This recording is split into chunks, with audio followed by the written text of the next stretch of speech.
क्या आप तैयार हैं चांद की सबसे बड़ी सच्चाई जानने के लिए? एक आदमी 3 साल का कॉन्ट्रैक्ट और उसकी जिंदगी का सबसे बड़ा रहस्य। क्या वह अपने परिवार तक पहुंच पाएगा या बस एक क्लोन की कहानी बनकर रह जाएगा? जुड़िए हमारे साथ और जानिए फिल्म मून की पूरी कहानी, उसके रहस्यों और उसके ट्विस्ट के साथ। अगर आपको ये वीडियो पसंद आए तो लाइक जरूर करें और चैनल फिल्मी यात्री को सब्सक्राइब करके बेल आइकन दबाना न भूलें ताकि आप मिस न करें हमारे और भी रोचक फिल्म एक्सप्लेनेशन को। एक इंसान जो पिछले 3 सालों से चांद पर अपने कॉन्ट्रैक्ट के खत्म होने का इंतजार कर रहा है, उसका नाम है सैम बेल। उसकी सबसे बड़ी ख्वाहिश है कि जल्द से जल्द वह अपने परिवार, अपनी पत्नी और अपनी बच्ची से मिल सके। लेकिन जब उसका 3 साल का कॉन्ट्रैक्ट पूरा होने के करीब आता है तो उसके सामने एक ऐसी सच्चाई आती है जो उसकी पूरी जिंदगी, उसके पूरे अस्तित्व को बदल के रख देती है। यह कहानी है आने वाले समय की, जहां धरती पर तेल और बाकी प्राकृतिक संसाधन लगभग खत्म हो चुके हैं।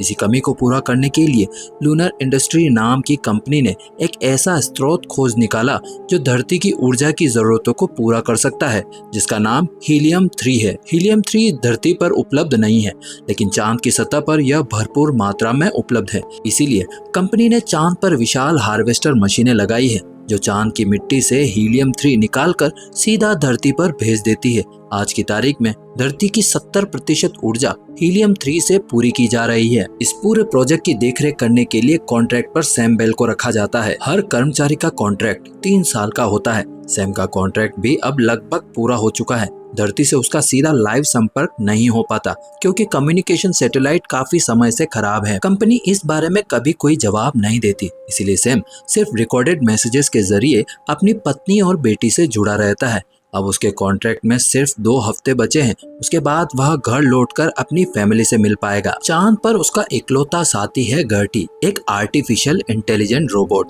गर्टी का काम है सैम की मदद करना, उसकी सुरक्षा करना और उसकी हर जरूरत का ध्यान रखना। सैम एक छोटे से स्टेशन में रहता है जहाँ उसे जीने की बुनियादी सुविधाएं मिलती है।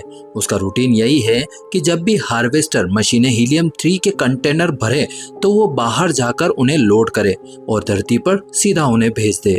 लेकिन इतने सालों से अकेले रहने की वजह से उसकी मानसिक स्थिति बिगड़ने लगी है। अब उसे हेलुसिनेशन होने लगे हैं। उसे एक रहस्यमयी लड़की नजर आती है और उसी ख्याल में वह गलती से अपना हाथ जला लेता है। वह लड़की हकीकत में नहीं है, सिर्फ उसका भ्रम है। अगले दिन जब वह अपने लूनर रोवर से हार्वेस्टर मशीन की ओर निकलता है हीलियम 3 कंटेनर को लेने के लिए, तो सैम को बार बार वही लड़की नजर आती है। एक ऐसी लड़की जिसका असलियत में कोई अस्तित्व ही नहीं है। उसकी परछाई देखकर सैम इतना डिस्ट्रैक्ट हो जाता है तो वो अपना लूनर रोवर हार्वेस्टर के अंदर ले जाने की बजाय उसे टकरा देता है। टक्कर इतनी जोरदार होती है कि उसका एक्सीडेंट हो जाता है। रोवर बुरी तरह से क्षतिग्रस्त हो चुका था। सैम का हेलमेट टूट जाता है, उसे तुरंत नया हेलमेट पहनना पड़ता है। कुछ देर बाद उसकी आंख खुलती है तो वह खुद को अपने चैम्बर में पाता है। तभी उसका एआई साथी यानी गर्टी उसे बताता है कि उसका एक्सीडेंट हुआ था। गर्टी उसे पूछता है कि क्या तुम्हें कुछ भी याद है? सैम जवाब देता है कि नहीं, मुझे कुछ भी याद नहीं। वह बिस्तर से उठने की कोशिश करता है लेकिन मुश्किल से एक एक कदम बढ़ा पाता है। ऐसा लगता है कि जैसे वह पहली बार चलना सीख रहा हो। कुछ देर बाद वह जब बाहर जाता है तो यह देखता है कि गर्टी किसी से लाइव कम्युनिकेशन कर रहा है। गर्टी उन्हें बता रहा होता है कि एक एक्सीडेंट में एक रोवर और हार्वेस्टर दोनों खराब हो गए हैं। स्क्रीन पर दिख रहे कंपनी के दोनों अधिकारी इस बात से नाराज हो जाते हैं। वे कहते हैं अगर इस तरह नुकसान होता रहा तो प्रोडक्शन पर भारी असर पड़ेगा, हमें ज्यादा उत्पादन चाहिए। सैम यह बातचीत सुन लेता है। गर्टी अचानक कॉल को डिस्कनेक्ट कर देता है। वह गर्टी से पूछता है कि तुम किससे बात कर रहे थे? गर्टी जवाब देता है कि हमारा लाइव कम्युनिकेशन सिस्टम तो खराब है, मैं तो बस कंपनी के लिए एक मैसेज रिकॉर्ड कर रहा था। अगले दिन जब सैम थोड़ा ठीक महसूस करता है तो वह बाहर जाने के लिए मेन गेट पर आता है, लेकिन गेट पूरी तरह से लॉक होता है। सैम नाराज होकर वापस गर्टी के पास आता है और उसे कहता है कि बाहर हार्वेस्टर बंद पड़ा है, मुझे बाहर जाना ही होगा। गर्टी उसे समझाता है और कंपनी को एक मैसेज रिकॉर्ड करके भेज देता है। थोड़ी देर बाद कंपनी से जवाब आता है। वीडियो मैसेज में वही 2 अधिकारी होते हैं जिनसे गर्टी पहले बात कर रहा था। वे सख्त लहजे में कहते हैं, हम नहीं चाहते कि तुम बाहर जाओ, तुम्हारी तबीयत अभी पूरी तरीके से ठीक नहीं है, तुम हमारे लिए बहुत ही कीमती हो। हम जल्द ही धरती से एक रेस्क्यू टीम भेजेंगे जो हार्वेस्टर को ठीक कर देगी। यह सुनकर सैम के मन में और भी सवाल उठने लगते हैं। उसे समझ में नहीं आता कि आखिर उसे बाहर क्यों नहीं जाने दिया जा रहा। कंपनी उसके साथ ऐसा बर्ताव क्यों कर रही है, जैसे वह कोई छोटा सा बच्चा हो। सैम को यह बात बिल्कुल भी अच्छी नहीं लगती, इसलिए वह स्टेशन के अंदर जानबूझकर एक खराबी पैदा कर देता है। सैम स्टेशन में जानबूझकर जो खराबी पैदा करता है, उससे घरटी तुरंत उस प्रॉब्लम को ठीक करने के लिए उधर आता है। तभी सैम जिद करता है कि मुझे खुद बाहर जाकर सब देखना होगा। कर्टी पहले तो दरवाजा खोलने से मना करता है, क्योंकि उसे कंपनी से ऐसे ही आदेश मिला है, लेकिन सैम की लगातार रिक्वेस्ट पर वह आखिरकार दरवाजा खोल ही देता है। सैम स्पेस सूट पहनकर बाहर निकलता है और चांद की सतह पर ठीक उसी जगह पहुंचता है जहां उसका पहले एक्सीडेंट हुआ था। वहां जाकर जब वह टूटे हुए रोवर को देखता है तो दंग रह जाता है, क्योंकि उस रोवर के अंदर उसे एक और इंसान की बॉडी मिलती है। वह इंसान कोई और नहीं बल्कि सैम ही होता है, बिल्कुल उसी की तरह दिखने वाला हमशक्ल। घबरा कर सैम उसे बेस पर वापस ले आता है। कर्टी तुरंत कहता है कि इसे मेडिकल रूम में लेके जाओ, इसकी हालत बहुत खराब है। सैम उसे मेडिकल रूम में लिटा देता है। कुछ समय बाद दूसरा सैम होश में आता है। उसके हाथ पर पट्टी बंधी हुई होती है और यही हमें समझ में आता है कि यह वही सैम है जिसे हमने कहानी की शुरुआत में देखा था, जिसका हाथ गर्म पानी से जल गया था। यानी सच्चाई साफ हो जाती है। बेस में अब 2 सैम मौजूद हैं, लेकिन जब पहला सैम जो रोवर से लेकर आया था दूसरे को देखता है तो उसे लगता है कि यह भी शायद उसकी हेलुसिनेशन है, ठीक उसी तरह जैसे वह रहस्यमय लड़की उसे दिखती थी। संदेह दूर करने के लिए वह कर्टी से पूछता है कि क्या इस कमरे में सच में कोई और है। कर्टी जवाब देता है कि हाँ, यह असली है। यह सुनकर दोनों सेम कंफ्यूज हो जाते हैं। उन्हें यह समझ में नहीं आता कि आखिर ये क्या हो रहा है। कई घंटे बीतने के बाद पहला सेम धीरे धीरे ये मानने लगता है कि दूसरा सेम असली है और शायद वही उसकी असल पहचान हो। दोनों के बीच शक और सवालों की एक नई दीवार खड़ी हो जाती है। ऐसा लगता है जैसे वहाँ और भी लोग हो सकते हैं। इसीलिए पहला सेम पूरे बेस और पूरे आसपास की जगहों को खंगालता है, लेकिन उसे कहीं भी कोई इंसान नहीं मिलता। तभी गर्टी बताता है कि उसने दूसरे सेम को धरती पर जानकारी भेजने से रोक दिया था, यानी वही सेम उसी घटना स्थल पर गया था और तुम अब भी जिंदा हो। कहासुनी बढ़ती है और कुछ घंटों बाद दोनों सैम के बीच हाथापाई तक हो जाती है। पहला सैम बहुत परेशान और बेचैन होता है। शांत होने की कोशिश में भी उसके भीतर उठती आवाज कहती है, अगर यह सच है तो मेरी यादों में जो बच्ची है, जो बीवी है, वह कौन है। धीरे धीरे सच्चाई बयां होती है। जो यादें पहले सैम के दिमाग में है, उसकी पत्नी, उसका घर, वो यादें किसी तरह उसके दिमाग में इम्प्लांट कर दी गई थी। यह जानकर सैम पूरी तरह टूट जाता है। उसे एहसास होता है कि इंसान यहाँ केवल एक यूनिट है, एक क्लोन जिसे कंपनी के लिए बनाया गया है। दूसरा सैम बताता है कि उसे यहाँ से बाहर जाने नहीं दिया गया था। बेस को पूरी तरह सील करके रखा गया है। फिर भी किसी तरह वह बाहर निकलकर पहले सैम तक पहुंच गया। उसने धरती से बात करने की कोशिश भी की थी, लेकिन ऐसा होना संभव नहीं था। कम्युनिकेशन पूरी तरह से जाम था। इसी बीच धरती से एक मैसेज आता है, कुछ घंटों में रेस्क्यू टीम आ जाएगी जो खराब हार्वेस्टर को ठीक कर देगी। दोनों सैम अलग अलग दिशा में बेस से बाहर निकलते हैं। कुछ दूरी तय करने पर उन्हें एक बड़ा एंटीना दिखाई देता है। असल में वही सिग्नल जैमिंग डिवाइस है। यह स्पष्ट हो जाता है कि लूनर इंडस्ट्री नहीं चाहती कि यहाँ के लोग धरती से सीधा जुड़े, इसलिए उन्होंने कम्युनिकेशन जाम करके रखा था। उसके बाद पहले सैम की तबीयत और बिगड़ने लगती है। वह बेस पर लौटता है। थकान बढ़ने पर उसका एक दांत भी निकल जाता है। उसके शरीर की हालत और गंभीर हो रही होती है। वह बेस के कंप्यूटर पर पुराने लॉग्स और डेटा चेक करने की कोशिश करता है, लेकिन पासवर्ड उसके पास नहीं होता। लॉगिन नहीं खुलता। स्क्रीन पर चमकती कर्सर और पासवर्ड प्लांट के बीच कहानी वहीं रुकती है। सैम भीतर से लड़ रहा है और सामने रहस्य और भी गहरा होता जा रहा है। तभी गर्टी वहां पर आकर सिस्टम में पासवर्ड लॉगिन करता है और सिस्टम खुल जाता है। स्क्रीन पर उसके पुराने रिकॉर्डिंग्स की एक लंबी लिस्ट खुलती है।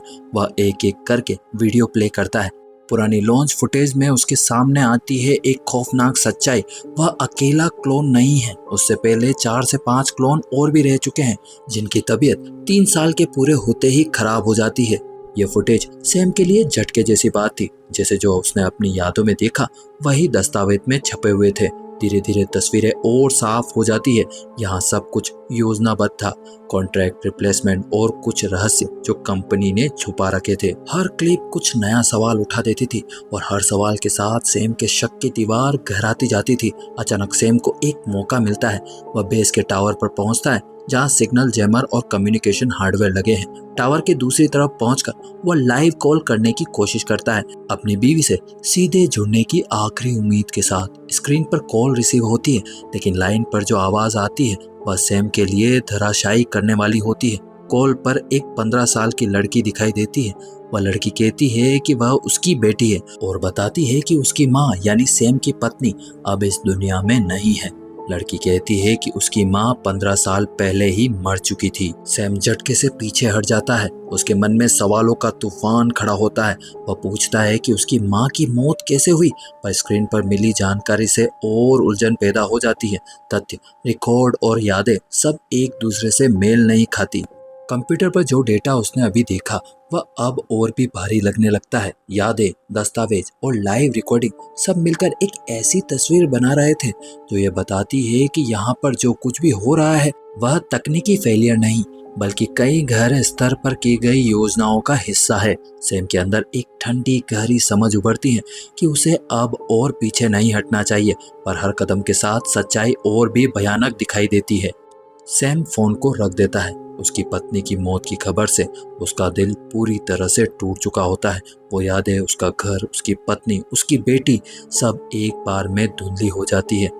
यह खबर दूसरे सैम के भी कानों तक पहुंचती है। सेबी घाटी के पास जाता है और घबरा कर कहता है कि हमें एक और क्लोन उठाना होगा।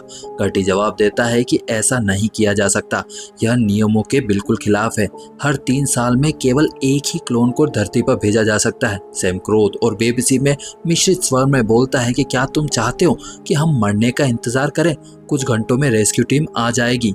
घाटी शांत रहने की कोशिश करता है, फिर मजबूरी में एक और क्लोन को एक्टिवेट कर देता है, यानी कि अब यहाँ पर कुल 3 क्लोन्स मौजूद हैं। योजना यह बनाई जाती है कि जिस कंटेनर में हीलियम 3 धरती पर भेजा जाएगा, वही कंटेनर में एक क्लोन को भी धरती पर भेज दिया जाएगा ताकि वह अपनी बेटी से मिल सके। सैम ने इस दिन का 3 साल से इंतजार किया होता है, इसीलिए दूसरा सैम उसकी मदद करता है। तीसरा क्लोन जिसे अभी एक्टिवेट किया है उसे एक्सीडेंट वाली जगह पर रखा जाएगा जहां से पहले वाला क्लोन लाया गया था, ताकि बाहरी जगहों पर कुछ संदिग्ध न लगे। सब कुछ छिपाकर और सावधानी से किया जाए। पहले सैम की शारीरिक हालत बहुत ही नाजुक है, इसलिए वह खुद धरती पर जाने से मना कर देता है। उसने समझ लिया था कि लूनर इंडस्ट्री यहाँ के लोगों की जिंदगी को सिर्फ 3 साल के कॉन्ट्रैक्ट में बांध के रखती है। सैम कहता है कि मुझे एक्सीडेंट वाली साइट पर रख दो जहाँ से मुझे लाया गया था। स्टेशन के अंदर उसे उसी तरह छिपा देना। यह योजना तेजी से अमल में आती है। कुछ ही देर में रेस्क्यू टीम धरती से यहाँ पहुँचती है और वही टीम एक्सीडेंट वाली जगह पर उतरेगी। दूसरा सैम हीलियम 3 का सिलेंडर चैम्बर में डाल रहा होता है ताकि उसे धरती की ओर लॉन्च किया जा सके। तभी घटी सैम से कहता है, तुम्हें मेरी मेमोरी फाइल उड़ानी होगी। यहाँ जो कुछ भी हुआ है वह मेरी मेमोरी में सेव है और जब रेस्क्यू टीम यहाँ पर आएगी तो सब कुछ सामने आ जाएगा। सैम ऐसा ही करता है। घटी की मदद से सैम अपने फ्लाइंग ऑब्जेक्ट में बैठता है, वही जो उसे धरती तक ले जाएगा। हीलियम 3 के कंटेनर के पास पहुंचकर वह चैम्बर में बैठता है और लॉन्च प्रक्रिया शुरू हो जाती है। दूसरा सैम धरती के लिए निकल जाता है। बाहर दिखाया जाता है कि रेस्क्यू टीम वहां पर पहुंच चुकी है। अंदर अब तीसरा क्लोन भी एक्टिवेट हो चुका है। एक्सीडेंट वाली जगह पर पहला क्लोन यानी कि सैम अपनी आखिरी सांसें ले रहा होता है। धरती की ओर जाते हुए उसे तसल्ली मिलती है कि उसका दूसरा क्लोन धरती पर पहुंच गया है। रेस्क्यू टीम कुछ समझ नहीं पाती क्योंकि उनके पास केवल सही डेटा था। कहानी के अंत में हमें दिखाया जाता है एक न्यूज रिपोर्टिंग। सैम 2 ने लूनर इंडस्ट्री के चल रहे प्रयोगों का खुलासा कर दिया था।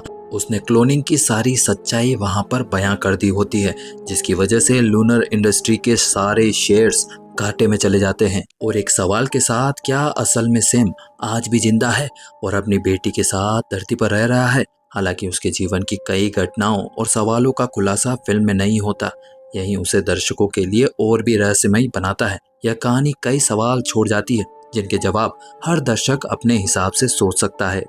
यही थी पूरी कहानी फिल्म मून की। यह फिल्म सीमित बजट में बनी हुई थी, लगभग $5 मिलियन, और बॉक्स ऑफिस पर इसकी कमाई भी काफी प्रभावित रही। फिल्म की रेटिंग और समीक्षाएं बेहद सकारात्मक है। उम्मीद है कि आपको यह कहानी समझ में आई होगी और इसका यह एक्सप्लेनेशन भी समझ में आया होगा। जल्दी ही मिलता हूँ नई कहानी के एक्सप्लेनेशन के साथ। तब तक के लिए अपना ख्याल रखिए। धन्यवाद।